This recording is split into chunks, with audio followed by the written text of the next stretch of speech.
सभी को नमस्कार। स्पेशल एजुकेशन यूट्यूब चैनल में सभी का हार्दिक स्वागत है। तो आप देख रहे हैं केंद्रीय कर्मचारियों को महंगाई भत्ते के बाद एक और बड़ा तोहफा। 18,000 से बढ़कर 51,000 होगी बेसिक सैलरी। केंद्रीय कर्मचारियों को सरकार अब एक और बड़ी सौगात देने जा रही है। कहा जा रहा है कि केंद्र सरकार डीए के बाद अब उनकी बेसिक सैलरी में बढ़ोतरी को लेकर विचार कर रही है। अगर कर्मचारियों की बेसिक सैलरी बढ़ती है तो यह पिछले दिनों डीए में की गई बढ़ोतरी के बाद सरकार की ओर से दूसरा बड़ा तोहफा होगा। आइए जानते हैं इस बारे में डिटेल से। देश भर के लाखों केंद्रीय कर्मचारियों के लिए एक और गुड न्यूज़ आई है। अगर आप भी सेंट्रल एम्प्लॉय हैं तो यह खबर आपके लिए बेहद खास है। दरअसल 8वें वेतन आयोग का बेसब्री से इंतजार कर रहे कर्मचारियों व पेंशनर को जल्द ही बड़ी सौगात मिलने वाली है। इसे लेकर चर्चाएं जोरों पर हैं। उम्मीद जताई जा रही है कि अब सरकार जल्द ही नए वेतन आयोग का गठन कर इसे लागू करेगी। इसके लागू होने के बाद कर्मचारियों की बेसिक सैलरी में मोटा इजाफा होगा। यह जानकर केंद्रीय कर्मचारियों के चेहरे खिले हुए हैं। पेंशनर को भी मिलेगा फ़ायदा। 8वें वेतन आयोग में सैलरी में संशोधन के लिए आधार बनाए जाने वाले गुणांक यानी फिटमेंट फैक्टर को बढ़ाने की मांग जोर पकड़े हुए हैं। अगर कर्मचारियों की मांग के अनुसार यह फिटमेंट फैक्टर लागू होता है तो कर्मचारियों की न्यूनतम सैलरी 18,000 से बढ़कर करीब 51,000 हो जाएगी। कर्मचारी फिटमेंट फैक्टर 286 करने की उम्मीद कर रहे हैं। इसके लागू होने होते ही केंद्रीय कर्मचारियों की तो बल्ले बल्ले होगी ही, साथ ही लाखों पेंशनर को भी इसका इजाफा मिलेगा। इसे लेकर national council of joint consultative machinery यानी के सचिव शिव गोपाल मिश्रा ने भी दिन प्रतिदिन बढ़ती महंगाई को देखते हुए केंद्र सरकार को 8वें वेतन आयोग में 286 फिटमेंट फैक्टर करने का सुझाव दिया है। सरकार से यह की गई है मांग। इस समय महंगाई अपने चरम पर है।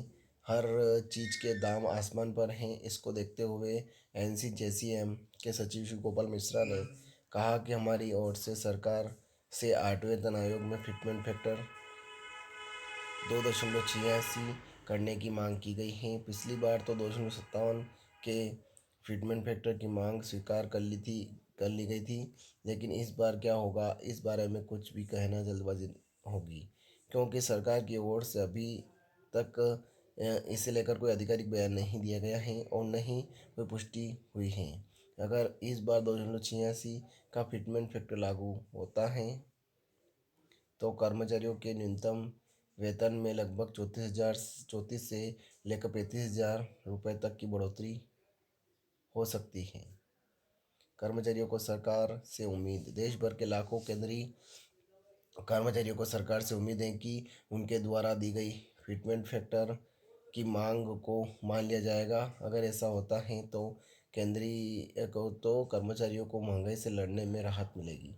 7वें वेतन आयोग व कर्मचारियों ने फिटमेंट फैक्टर बढ़ाकर 2.57 करने की मांग की व सिफारिश की थी। सरकार ने इसे लागू भी कर दिया था। 7वें वेतन आयोग इस फिटमेंट फैक्टर के साथ जब लागू हुआ तो कर्मचारियों का मिनिमम वेतन करीब 18,000 रुपये हो गया था, जो 7,000 रुपये ही था। इस बार अगर मांग के अनुसार 2.86% का फिटमेंट फैक्टर लागू होता है तो कर्मचारियों का न्यूनतम वेतन 51,451 रुपये हो जाएगा, जो इस समय लगभग 18,000 रुपये है।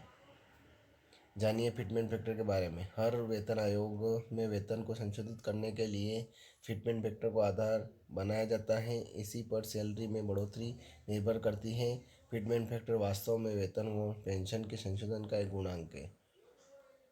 7वें वेतन आयोग में 2.57 का फिटमेंट फैक्टर लागू करने की सिफारिश व मांग की गई थी। अब 8वें वेतन आयोग में इस फिटमेंट फैक्टर को दोहराए जाने की बात कही जा रही है। सरकार को इस पर विचार करने की मांग की गई ताकि बढ़ती महंगाई से पार पाया जा सके।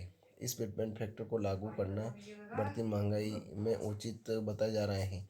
यह लगाए जा रहे हैं कयास। 8वें वेतन आयोग के गठन या लागू किए जाने को लेकर सरकार की ओर से न तो अभी तक कोई भी आधिकारिक बयान आया है और न ही कोई पुष्टि की गई है। इसके बावजूद संभावना जताई जा रही है कि जनवरी 2026 में नए वेतन आयोग का गठन कर दिया जाएगा और इसका फ़ायदा लाखों सरकारी कर्मचारियों के साथ साथ पेंशन धारकों को भी मिलेगा।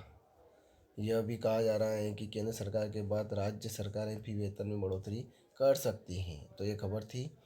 ज़्यादा से ज़्यादा शेयर करें, लाइक करें, कमेंट करें आपको खबर कैसी लगी। और आप मेरे चैनल पर नए हैं तो चैनल को सब्सक्राइब जरूर करें। जय हिंद, जय भारत।